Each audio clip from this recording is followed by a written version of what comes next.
Bonjour à toutes et à tous et bienvenue dans ce 4e épisode de notre podcast dédié à la formation Manager les équipes avec agilité. Je suis Hervé Dubois, votre formateur expert en management agile et aujourd'hui, nous allons aborder un aspect clé de votre rôle en tant que manager, l'adaptation de votre management aux collaborateurs et aux situations.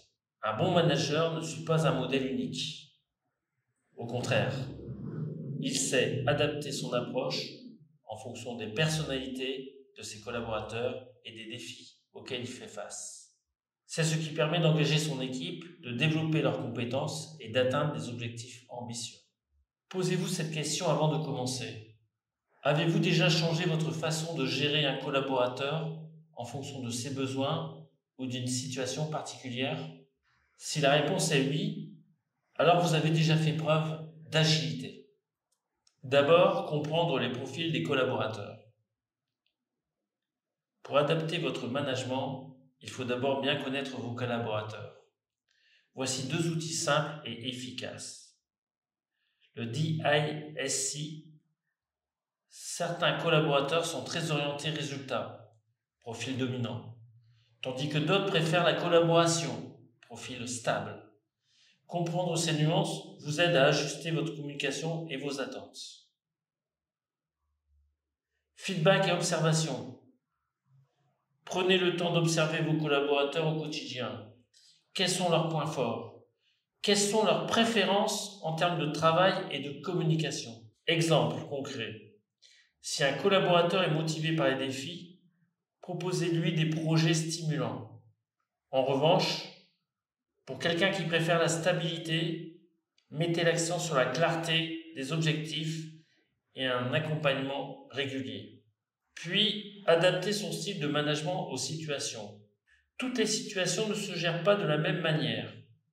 Voici 3 styles de management que vous pouvez adapter selon les besoins. 1. Directif. Utile lorsque des instructions claires sont nécessaires, comme dans une situation de crise ou avec un nouveau membre de l'équipe. 2. Participatif. Idéal pour encourager la collaboration et générer de nouvelles idées. Ce style fonctionne bien lorsque l'équipe a déjà atteint une certaine expérience. 3. Délégatif. Parfait pour les collaborateurs autonomes et compétents. Cela montre que vous leur faites confiance tout en les responsabilisant. Exemple concret, si une échéance importante approche, un style directif peut s'avérer efficace pour maintenir le cap. Mais une fois la situation stabilisée, passer à un style participatif permettra de réfléchir ensemble sur ce qui a fonctionné et sur ce qui peut être amélioré. Enfin, quelques clés pour réussir.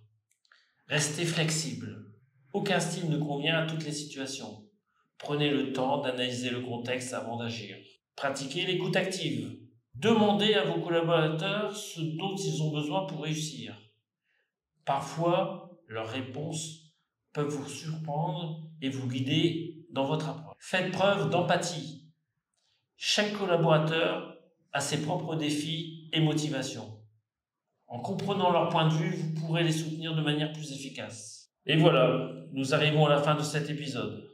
Rappelez-vous, le rôle d'un manager agile est d'être un caméléon, capable de s'adapter son approche en fonction des individus et des situations. Cela ne demande pas seulement des compétences techniques, mais aussi une grande dose d'empathie et de flexibilité. Dans notre prochain épisode, nous explorerons un autre aspect essentiel, comment améliorer la communication et gérer les conflits au sein de votre équipe. Un sujet incontournable pour maintenir une dynamique positive au travail. Merci pour votre écoute et souvenez-vous, un management adapté est un management qui engage et inspire. À très bientôt. Si cet épisode vous a inspiré, partagez-le avec vos collègues ou sur vos réseaux sociaux. Pour aller plus loin, inscrivez-vous à notre formation Manager les équipes avec agilité et apprenez à appliquer ces principes dans votre quotidien. Merci.